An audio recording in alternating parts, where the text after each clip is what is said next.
各位弟兄姐妹平安，平安。好的，在我们开始敬拜赞美前，我们一起先跟左右前面后面人说平安，平安。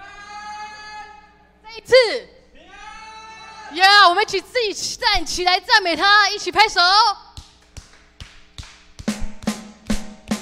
再快一点点。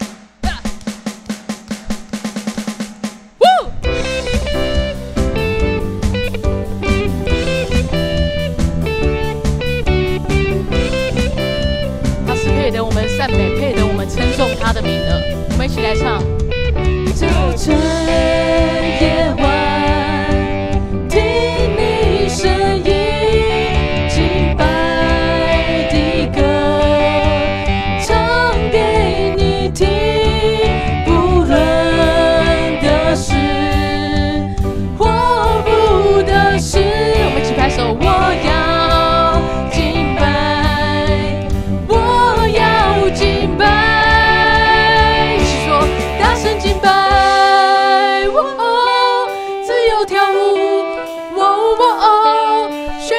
是我的最爱，我的诗歌，我的拯救，一生一世离不开你同在，你同在，一起拍手。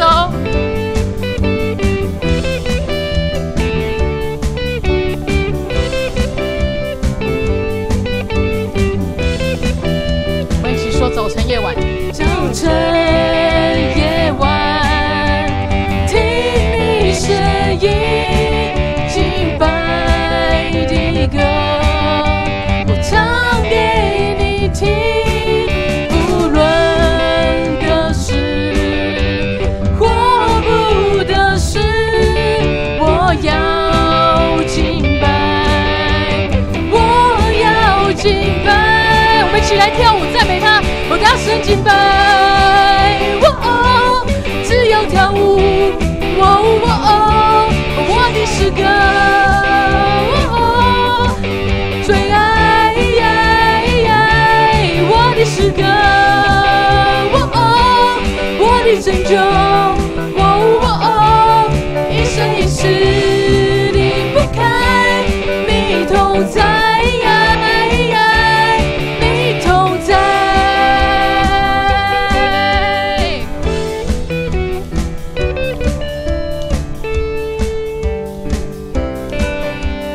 拍手来赞美他，我们从头再来唱一次哦。早晨夜晚，听你声音，敬拜的歌，是的，主，我要唱给你听，唱给你听，不论的事或不的事，我要敬拜。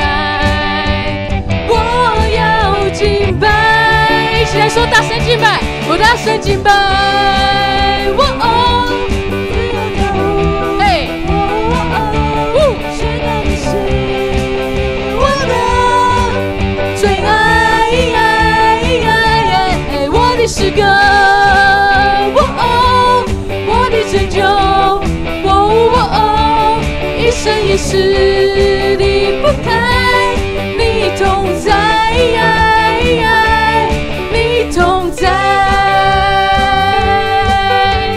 我们现在一起把我们的声音可以出来好吗？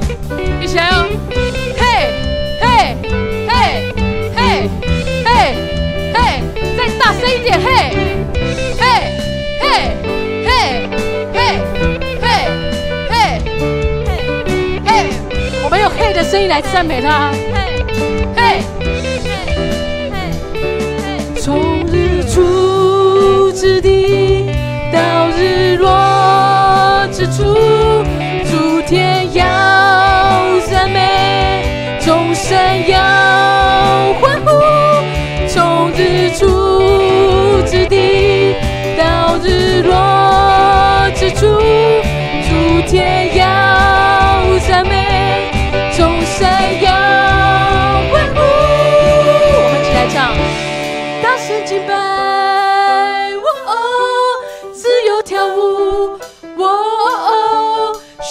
你是我的最爱，我的诗歌，我的拯救，一生一世离不开你同在，大声敬拜，大声敬拜。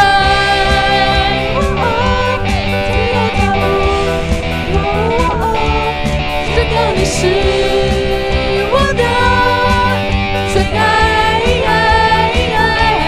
我的诗歌，我的拯救，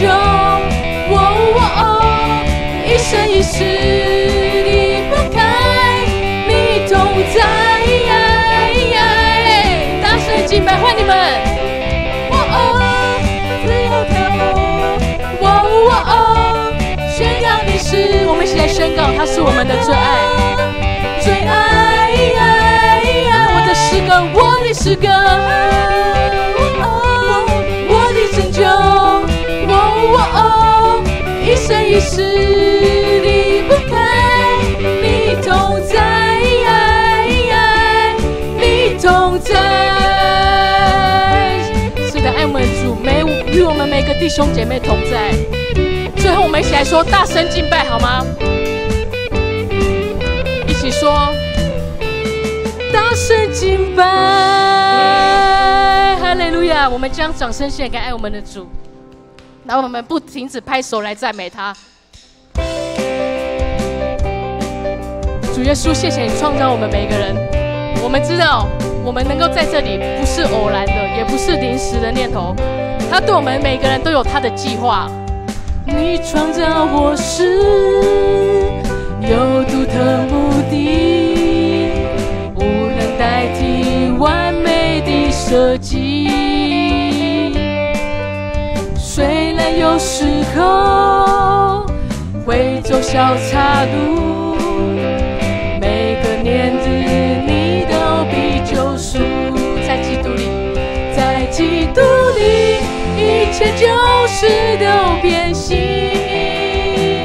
谎言定罪不能拦住我前进，一生定义跟随与主或主的带领，我必走在神美好的命定。我们从头再来唱一次。主耶稣，谢谢你，现在天父，谢谢你创造我们每一个人，因为我们每个人都敞开心来跟随他。你创造我时有独特目的，无人代替完美的设计。虽然有时候会走小岔路，每个年日你都必救赎。在基督里，在基督里，一切旧事都变新，谎言定罪不能拦住我前进，一生定义跟随与主或主的带领，我必走在神美好的命定。在基督里，我们一起来说，在基督里，一切旧事都变新，谎言定罪不能拦住我前进，一生定义跟随与主或主的带领，我必走在神美好的命定。主已拣选了我们每个人，你已拣选我，赐权柄给我，刚强壮胆宣告不惧怕。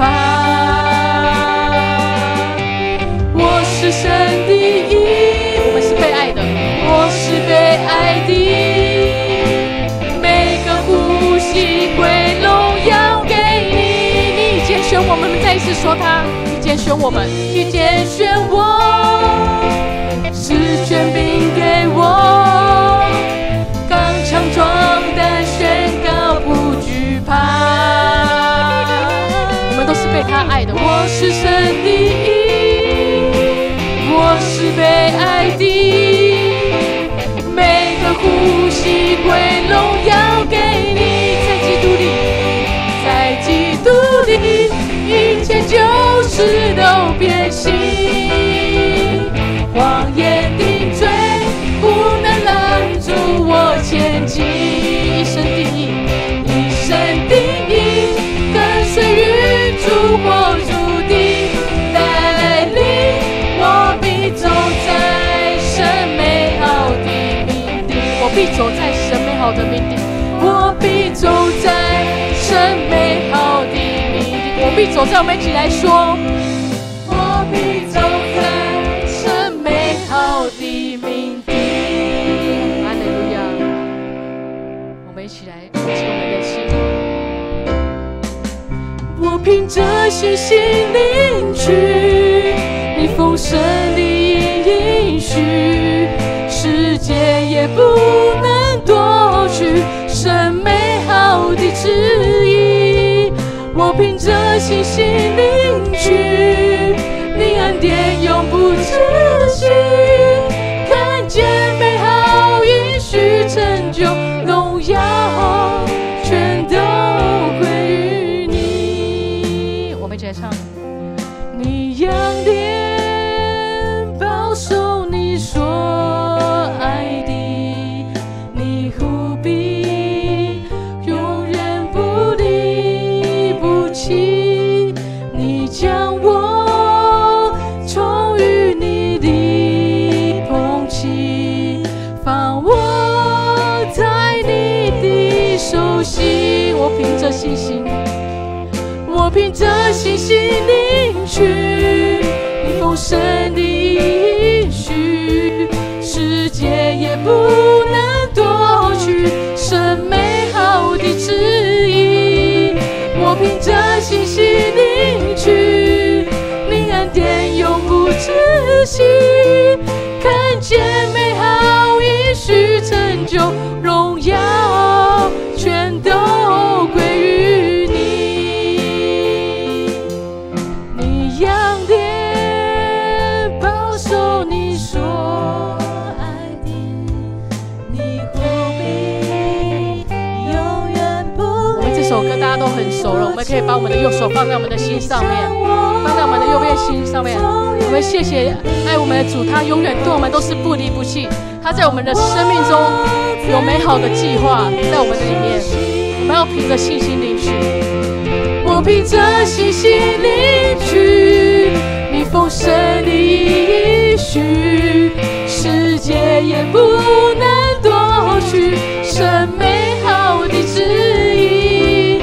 我凭着信心领取你恩典永不止息，看见美好应许成就，荣耀全都归于你。我们一起敞开双手说，主我等候，我等候，主我相信你爱我永不放弃。是的，他不放弃我们每一个弟兄姐妹。我们可以将我们的手打开来，我们来等候他，我们凭着信心来领取，我们来遵循他为我们每个人所命定的道路。看见美好应许成就，我全心全意敬拜你。我们再说，是我等候主啊，我等候主，我相信你爱我永不放弃，世界也不能夺去神美好的旨意。我等候主，我相信你旨意高过我的，看见美好应许成就，我全心全意敬拜你。我等候，我等候，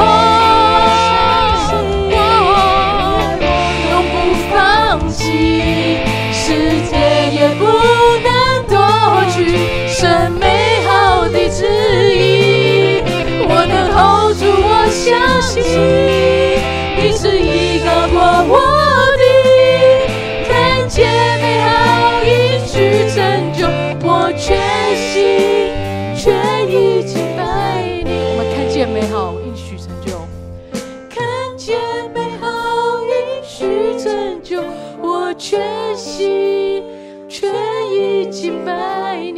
说一次，看见美好。看见美好，应许成就，我全心全意敬拜你。我们一起来做一个祷告。主耶稣，谢谢你，谢谢你这么爱我们每个人。主啊，我们感谢赞美你。主啊，我们凭着信心宣告，你的应许必不落空。主啊，你的旨意高过我们所求所想的。主啊，今天我们能够站在你面前，那是你何等的爱在我们每个人身上。主啊，我们今天能够，我们站在你面前，我们要等候、聆听。主啊，愿你的话语如同种子落在我们每个人心里，能够生根发芽，带来更新与不同的方向。主啊，接下来我们要听你的话，求你开我们的耳，开我们的心，让我们明白父亲你的心意。也愿我们每个人都能够回应，成为你所期待的儿女，走进你为我们每个人预备的计划与命定里。我们也将以下今天的时间都交托仰望在你的手中。主啊，求你圣灵亲自与我们同在。我们这样祷告乃是奉靠主耶稣基督得胜的名求，阿们。我们依然站立，一起来攻读新的诫命。你要心尽性尽意爱主你的上帝，这是诫命中的第一，其次相当的，其次也相仿，就是要爱人如己。这两条诫命是律法和先知一切道理的总纲。我赐给你们一条新命令，乃是叫你们彼此相爱。我怎样爱你们，你们也要怎样相爱。你们若是有彼此相爱的心，众人因此就认出你们是我的门徒了。请坐。报告。我们一起来看周报。公导事项，我们持续也来为我们教会的肢体以及台湾中南部连夜的大雨，来为了他们来一起来做代祷。我们来看教会消息。今天是父亲节感恩主日。刚刚在台语堂已经有我们的社区，还有主日学，还有青少年团契的献诗。那我们教会有准备给每位父亲节的小礼。我们现在好，我们现在现场有父亲的，我们请站起来。还没领过那个，好，我们一起拍手。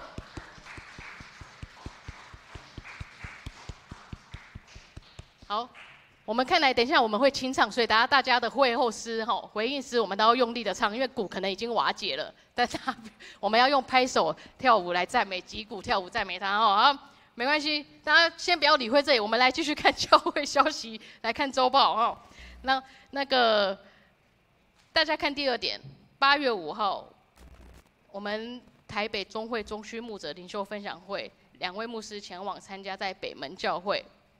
再来第3点，8月9号礼拜六下午3点半召开小会，请小会员留意。好，第4点，下周日8月10号我们要举行本年度第4次的圣礼典，所以如果想要受洗、兼信礼或者是设立会籍的弟兄姐妹，我们来向牧师报名。那团契消息，我们来看其他自己看有第2点是妇女团契，这里我们也会有妇女可以参加妇女团契了。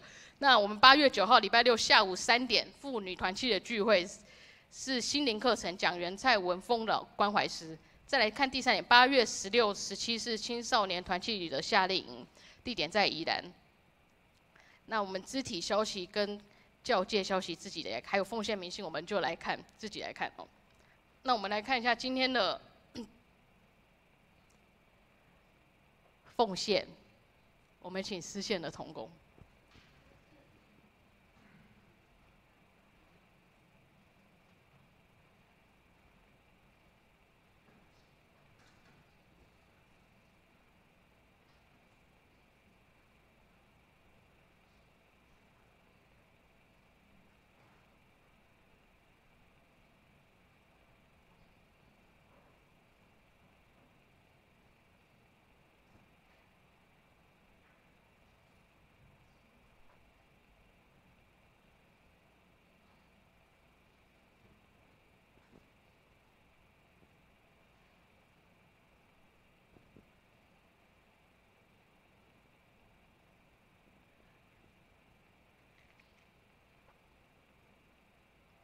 好，我们一起来做个祷告。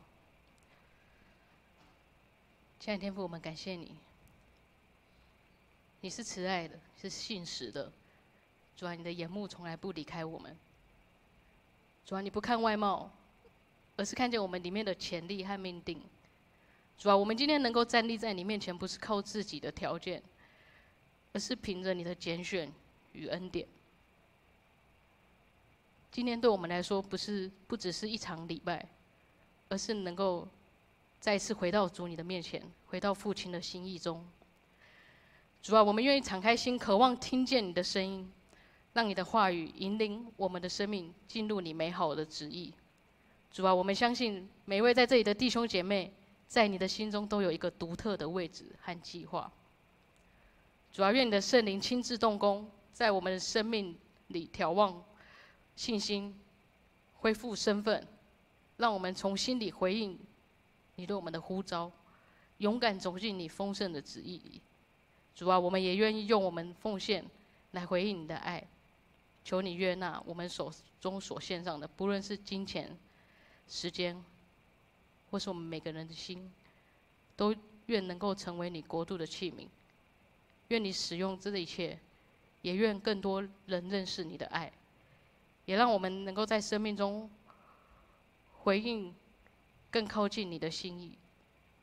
我们要用你所教导我们的主导本，同声祷告说：我们在天上的父，愿人都尊你的名为圣，愿你的国降临，愿你的旨意行在地上，如同行在天上。我们日用的饮食，今日赐给我们，免我们的债，如同我们免了人的债，不叫我们遇见试探，救我们脱离凶恶。因为国度、权柄、荣耀，全是你的，直到永远。阿们。好，我们一起来看今天的经文。好，记载在撒母耳记上16章第1节跟6到12节。好，我们一起来练好吗？耶和华对撒母耳说：“我既厌弃扫罗做以色列的王，因为他被烧掉到几时呢？你将高油盛满的脚，来，我差遣你到伯利恒人耶西那里去，因为我在他儿子中已看中了一个为我做王的。”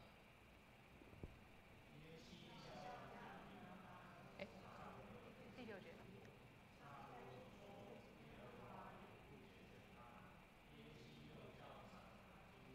不好意思，那个有第6节吗？好，那我们一起来看圣经哈。我们一起来翻开圣经。这手机，大家有手机吧？手机有圣经，或者是那个圣经翻开撒母耳记上第16章第6节。那个283。好，那我们一起来念。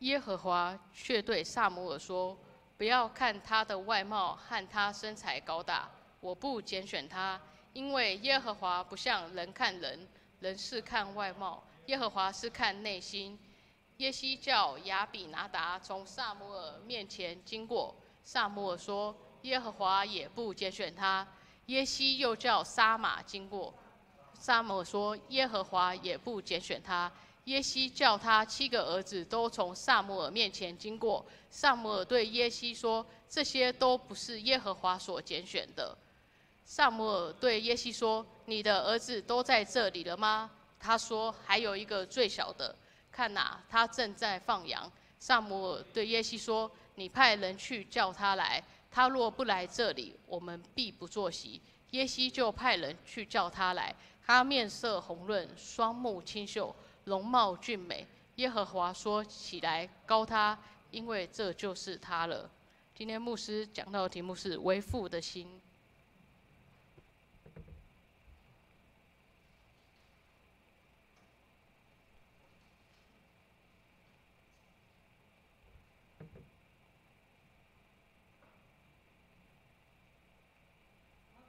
大家平安。在前一个礼拜，我们的台湾的民主经过了一个大罢免浪潮的洗礼。那在这个浪潮过之后呢，有人是充满了盼望，有人却是跌落谷底。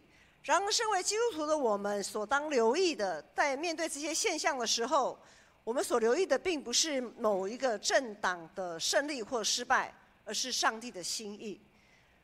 只不过，我们不能太从表面上来看说，某某党胜利了，所以上帝是喜悦他们的；某某党失败了，所以上帝是不喜悦他们的。我们不能只从表象来看上帝的心意。很多时候，我们都知道，我们天父上帝的心意不那么好理解，对不对？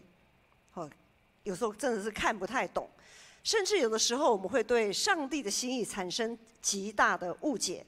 在外表所展现出来的成功或失败，是真正的成功或失败吗？牧师相信有许多的基督徒都曾经问上帝为什么。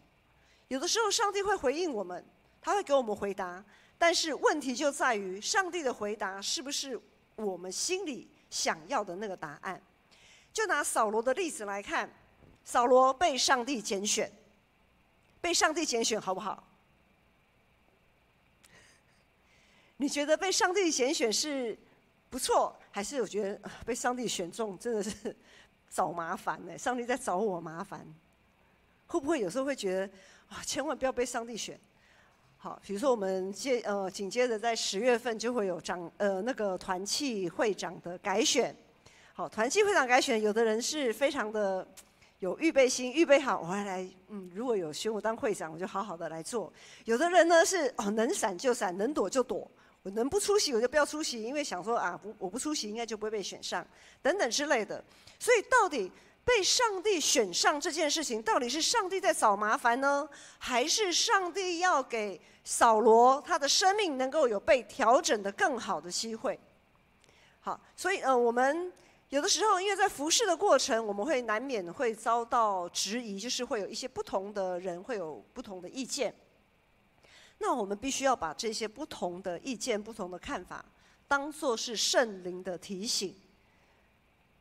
也就是当一个意见出来的时候，不论他的意见是不是真的符合上帝的意思，我们双方就是提出意见的人跟接收意见的人，这双方呢都要一起调整自己，走向合一，而不是为了要争谁对谁不对，而争得两边都面红耳赤。如果我们跟天父上帝的关系不够深，如果我们内心的状态不够强大，又没有时常小心的查验上帝的心意，就像扫罗就是他爱干嘛就干嘛，我要怎样就怎样。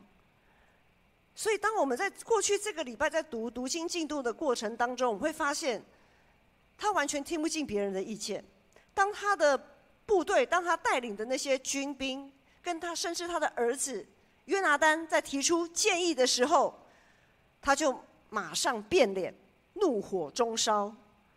扫罗呢，他总是没有办法把握住上帝给他调整的机会，所以呢，他就被上帝弃绝。我们来看今天的经文第1节，16章第1节。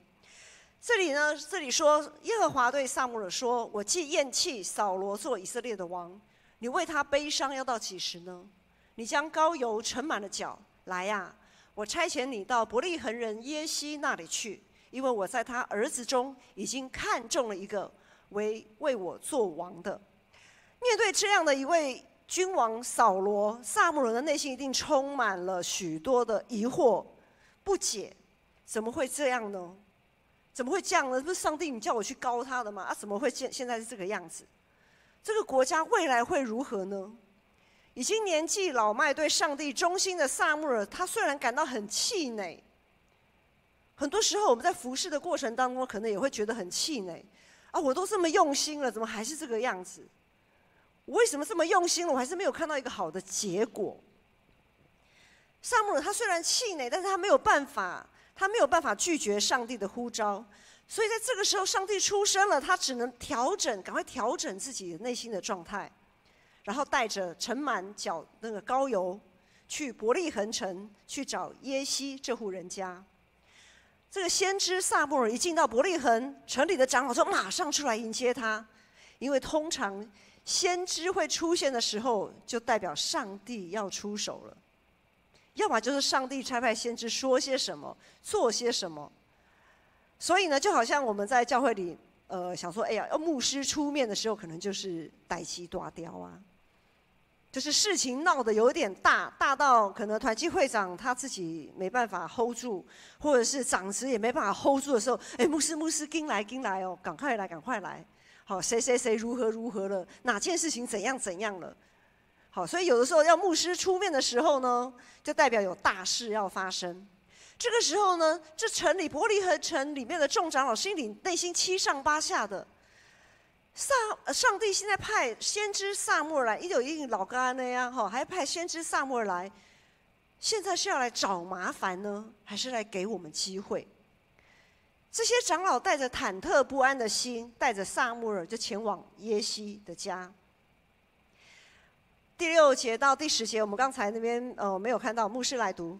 刚才我们在读经文的时候呢，有听到就是说，这一群人就是撒母耳跟这些众长老来到耶西的家里的时候，撒母耳就看见了耶西的长子以利亚，他心里就说：耶和华的受膏者一定在耶和华面前了。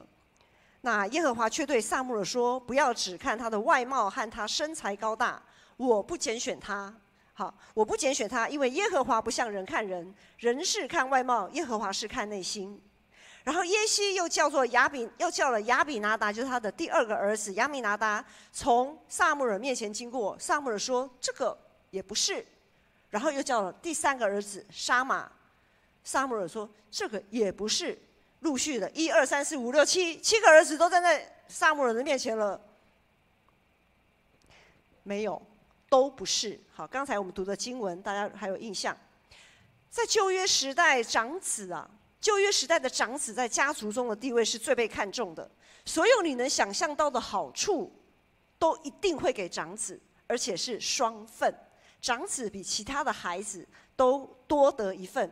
所以，当这位赫赫有名的先知撒母耳跟城里的长老来到耶西的家做家庭访问的时候，父亲第一个会介绍谁？长子嘛，对不对？父亲第一个会介绍长子，就是以利亚。在父亲的心里啊，以利亚这个长子就是他的荣耀，是他的荣耀，是他的喜悦。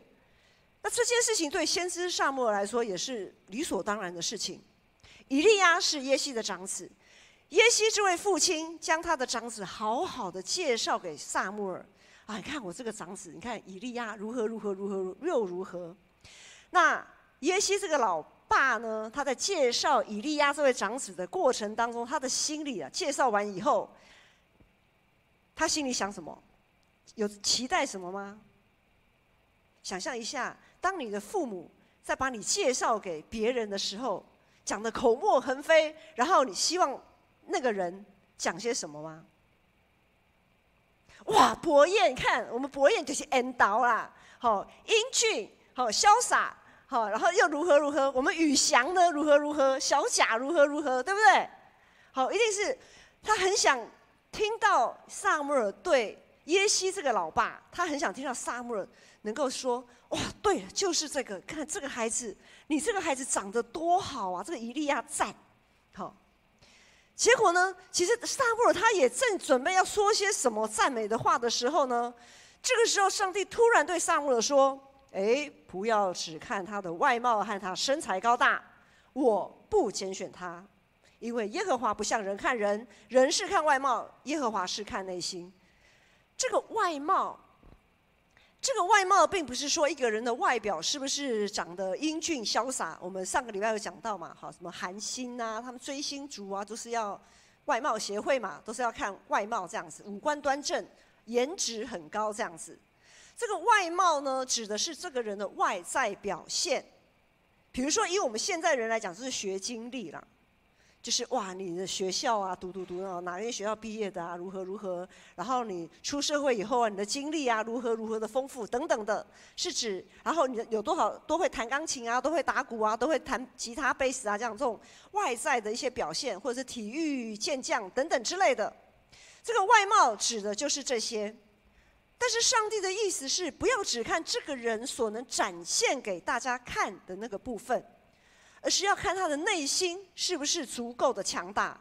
意思是要看这个人是不是懂得敬畏上帝、信靠上帝，是不是懂得警醒祷告、寻求上帝的心意，那是不是也愿意耐心等候上帝的安排。总之就是要跟上帝有坚定不动摇的关系。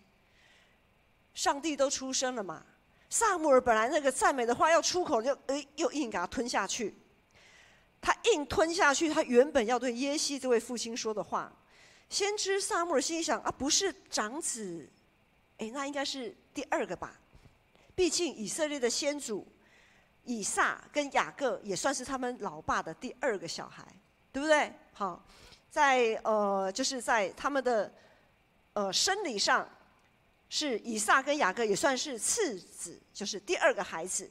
于是呢，撒母耳就有点可能暗示耶西，不是这个，不是你的长子以利亚，然后耶西可能也这个老爸可能也明白了，赶快叫了他的第二个儿子亚比拿达站到撒母耳面前，又介绍了一番。结果撒母耳也是一句话都不说，因为有第一个长子的经验了。撒母耳这次学乖了哈，他静静，他心里默祷，等候上帝怎么对他发话。不是，第三老三也不是，老四五六七都不是。哇，撒母耳这下子看起来都介绍完了嘛，这些小孩都介绍完了嘛。那撒母耳就眉头深锁啊，这些都不是上帝所看重的。上帝啊，你到底是怎样呢？那在这个过程当中，耶西这位父亲他的心情会怎样？也是一路往下掉嘛，对不对？大的不是，二的三四五六七都不是。我们这位在天上的父给了这个耶西这个父亲，地上的父亲一记当头棒喝啊，也给了撒母耳一个当头棒喝，都不是。耶西这位父亲的心情，不晓得大家是不是曾经经历过？我明明心里都已经盘算好的，我们都已经打好如意算盘了，就这么让上帝给毁了，就这么给上帝给毁了。每个父亲看着自己的孩子长大的过程，其实都有自己的如意算盘啊，也充满了不同的期待。但上帝的安排却常让我们感到相当的意外。在上个月儿童主日学的生活营，牧师在礼拜当中用了该隐跟亚伯两兄弟的例子跟大家劝勉。牧师在总观的来讲呢，就是我们知道该隐是种田的，亚伯是牧羊的。不论是种田还是牧羊，都是他们的外在表现。就好像我们现在就是在学校啊，孩子在学校啊，然后才艺班所学的那些东西，都是属于外在表现出来的东西。但是只有主日学，只有家庭的宗教教育，只有读经祷告，才能壮大他们的内心。只有主日学，只有家庭的宗教教育，只有读经祷告，才能壮大他们的内心。这才是每一位父母所放在最优先、所应当期待，也应当付上代价去努力的。耶西这位在地上的父亲，他在现在似乎已经被上帝打趴在地上了。这在家的7个儿子都不是，都没有得到撒母耳任何的回应。然后撒母耳在11节，我们看11节，下一章，撒母耳这个时候对耶西说：“你的儿子都在这里了吗？这一些都是你的儿子吗？”然后耶西就说：“哦，还有一个最小的，看啊，他正在放羊。”撒母耳就对耶西说：“你派人去叫他来，他若不来这里，我们必不坐席。”对耶，还有一个最小的儿子。耶西在那个当下打击太大了，他说的这个老爸，他说的打击太大，他把他那个放羊的儿子忘记了，眼睛没有看到，就当作他不存在了。他差点忘了，他还有一个最小的儿子大卫在野地牧放羊群。不知道大家读到这里的时候，会不会也联想到，同样是17岁左右的少年，同样是身为一个小儿子，我们知道就是约瑟。约瑟他虽然不是最小，他虽然不是雅各最小的儿子，但是他却是他父亲期待许久才期待来的儿子。大卫跟约瑟他们同样17岁左右，但是他们的境遇大不相同。我们就先来看约瑟。约瑟的故事大家都非常的熟悉，他的父亲雅各非常的疼爱他，疼爱到一个程度是会令他的10个哥哥都嫉妒的要死的这样子的情况。好，雅各的父亲为他做了一件，不，雅各他这位父亲，约瑟的父亲雅各为约瑟做了一件什么？彩衣。然后呢，约瑟的父亲也从来没有让约瑟独自一个人去放羊，至少圣经里面没有这样写。约瑟的父亲从来没有让约瑟独自一个人去放牧羊群。他的父亲不舍得让他去独自面对放羊的那个凶险。放羊有什么样的凶险？我们来看大卫。大卫的父亲约瑟就不是像雅各这个样子，大卫的父亲跟约瑟的父亲完全不一样。同样跟约瑟一样，大概就是17岁的大卫，他不是被他父亲放在手心上被保护的好好的儿子。大卫的父亲他狠得下心，让他独自一个人去放羊。根据圣经的记载，当狮子或者是熊的野地嘛，当狮子或者熊把他的羊咬走的时候，大卫做一件什么事？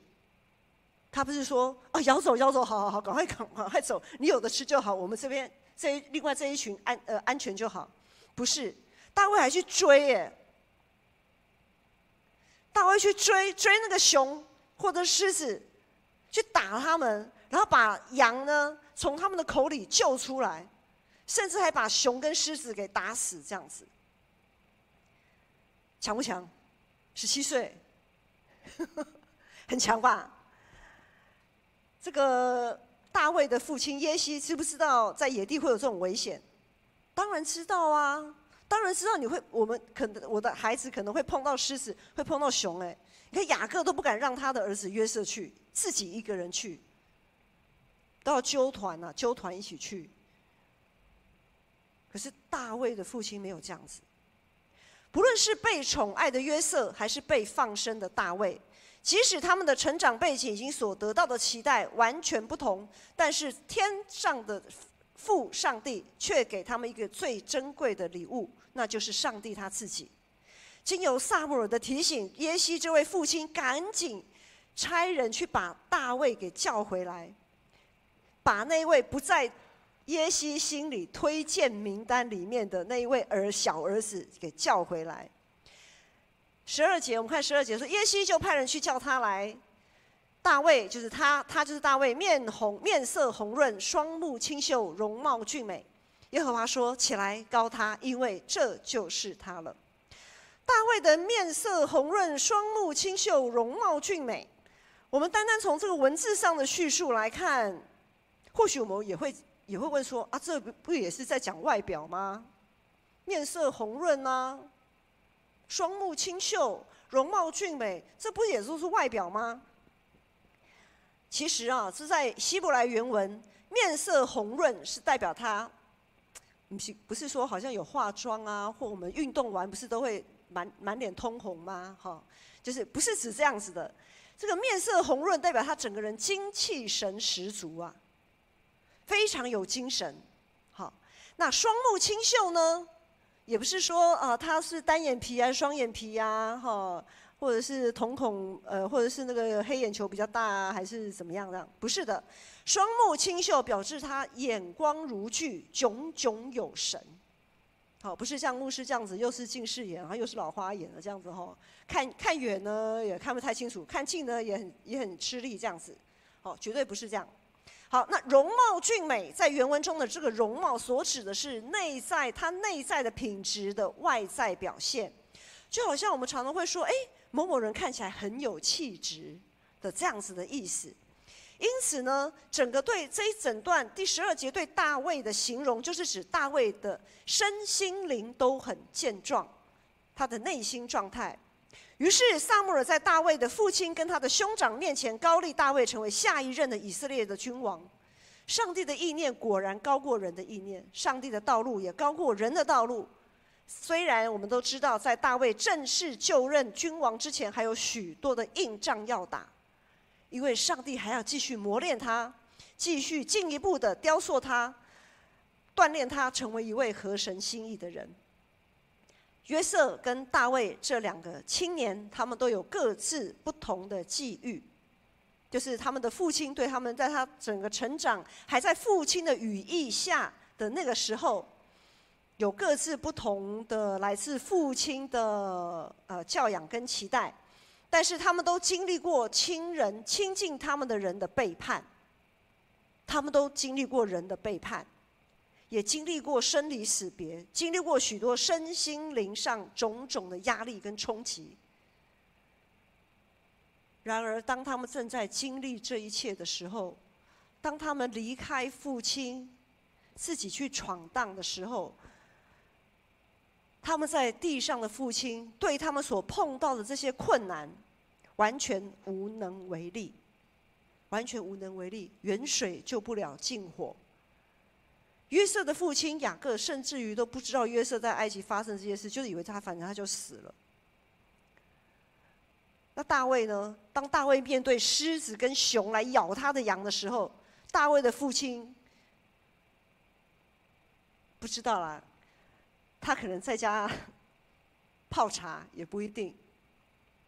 总而言之呢，当他们脱离父亲的保护伞之后呢，他们所面对的那些困难困境，他们在地上的父亲是完全无能为力的。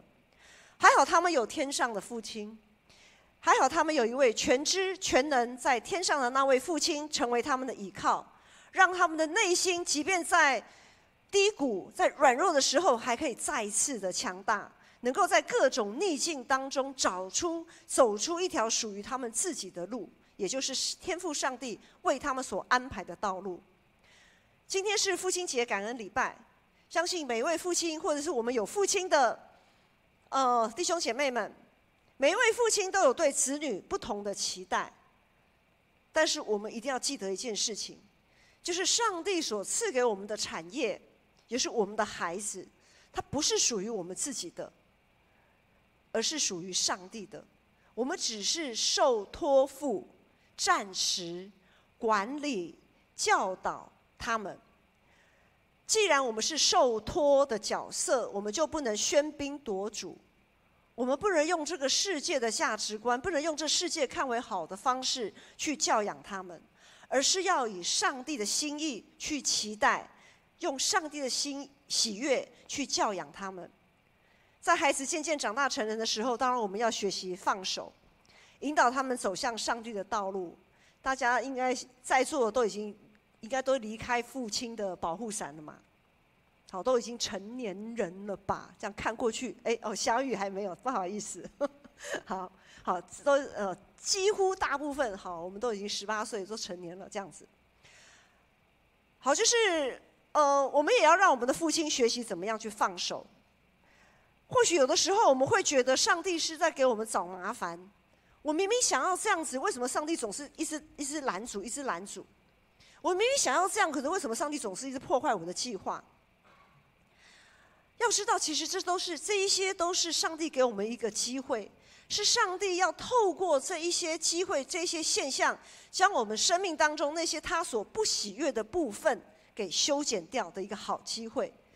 在罗马书第5章也有说，即使我们在患难中也当喜乐，因为知道患难生忍耐，忍耐生老练，老练生盼望，盼望就不至于落空，因为上帝的爱已经借着所赐给我们的圣灵浇灌在我们的心里。不论上帝对我们的孩子有怎样的安排，或不论上帝对我们自己有怎样的安排，身为父母，或者是当我们面对我们的父母，身为父母的我们所能做的，就是将我们的孩子，还有我们自己，都带到上帝的面前。不是说，小孩你要怎样怎样怎样，我们要先以身作则啊！我们要以身作则，小孩看着我们，就知道该怎么做。我们要将我们自己、将我们的孩子时刻带到上帝面前。或许我们会说，我没有小孩啊，怎么样？但是在教会的团体里面，教会的每一个孩子都是我们共同的属灵的孩子，所以我们都要成为他们的榜样。这是我们身为属灵父母的责任，也是我们可给予他们最大、最重要，也是最珍贵的礼物。这个礼物永远都不会朽坏，这个礼物也永远不会过期，而且这个礼物不用钱，不用钱。我知道现在很多人都在讲说，哇，养一个孩子，我要预备多少的育儿津贴啊，什么不是津贴，育儿。就是要存多少钱的意思，教育经费，哇，好几百万，吓死人了。那些都只是能给他外在的东西而已，但是能给内在的东西的，我们的天父上帝是不用任何1毛钱的。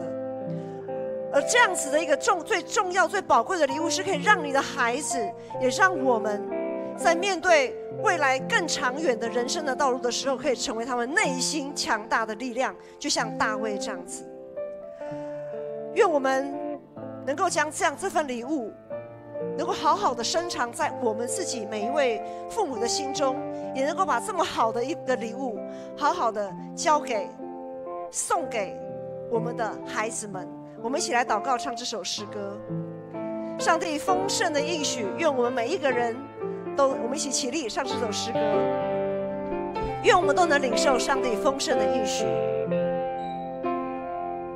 你仰脸保守你所爱的，你护庇永远不离不弃，你将我从与你里捧起，放我在你的手心。你仰脸保守你所爱的，你仰脸守你所爱的，你护庇永远不离不弃，你将我从与你里捧起，放我在你的手心。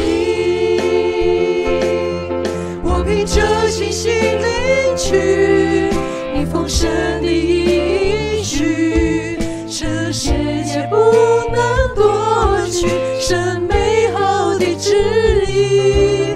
我凭着信心领取你恩典永不止息，看见美好应许成就，荣耀全都归于你。我等候主，我等候主，我相信你爱我永不放弃，世界也不能夺取神美好的旨意。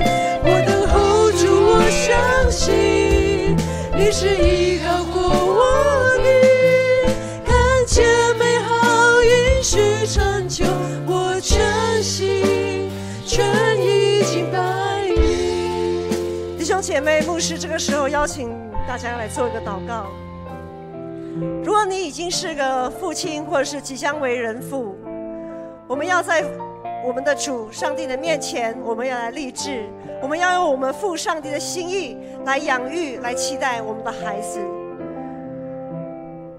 如果你的父亲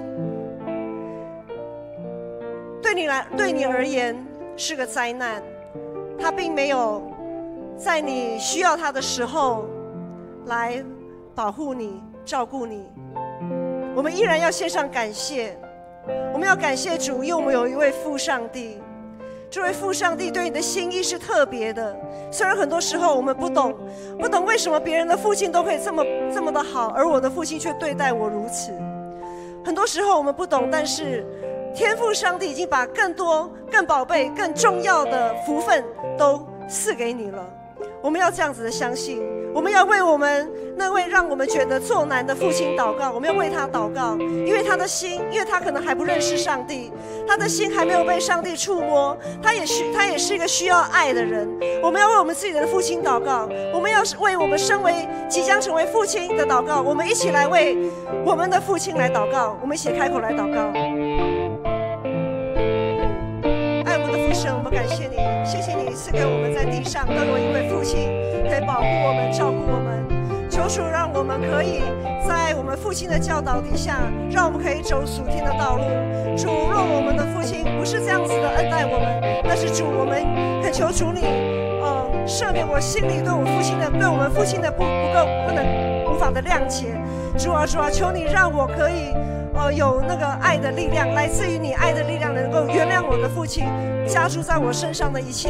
也求主你帮助我，保守我，让我看见主你对我的祝福是大的，你对我的祝福，你对我的应许是让我可以成为一个更好、更合你心意的人。主，我感谢你，主，我们感谢你，主，我们将我们的父亲恭敬仰望交托在你的手里。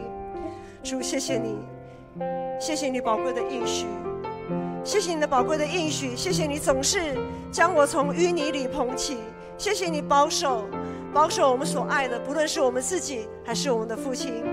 你仰脸，你仰脸保守你所爱的，你护庇永远不离不弃，你将我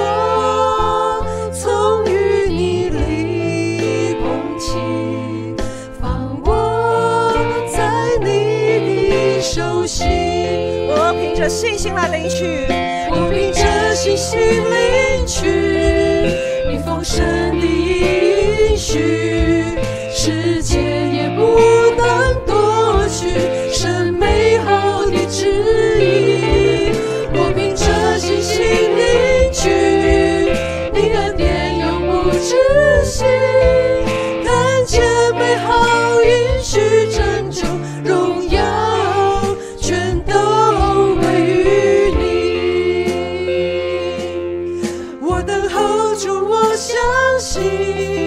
你爱我永不放弃，世界也不能夺取神美好的旨意。我能 hold 住，我相信你旨意高过我的，看见美好应许拯救，我全心全意敬拜你。主，我愿意等候你。我相信你爱我永不放弃，世界也不能夺取神美好的旨意。我能 hold 住，我相信你旨意高过我的，看见美好应许拯救，我全心全意敬拜你，看见应许成就。见美好应许拯救，我全心全意敬拜你。我们一起来祷告。阿爸父神，我们感谢赞美你。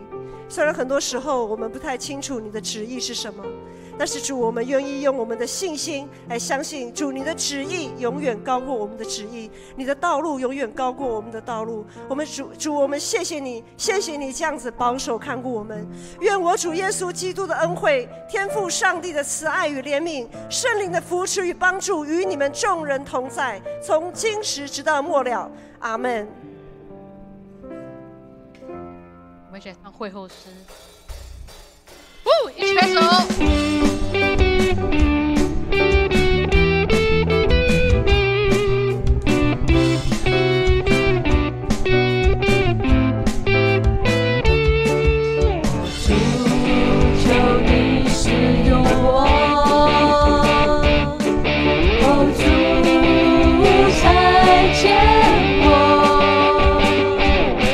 是被掳的释放，瞎眼的看见。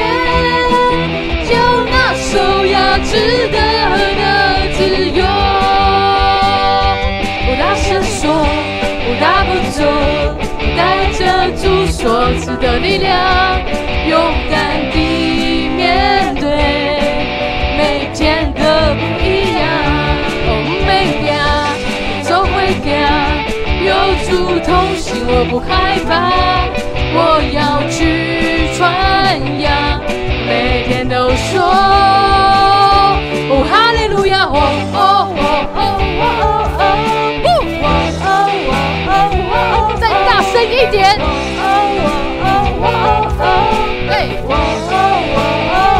更大声，让我们踏着坚定的步伐走出去，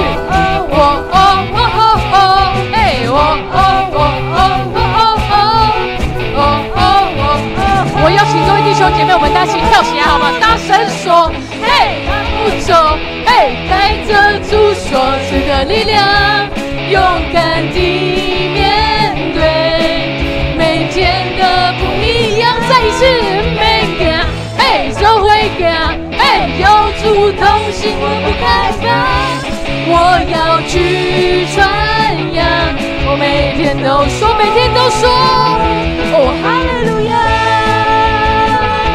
哦哈利路亚，哦哈利路亚，哈利路亚，一起说，哈利路亚。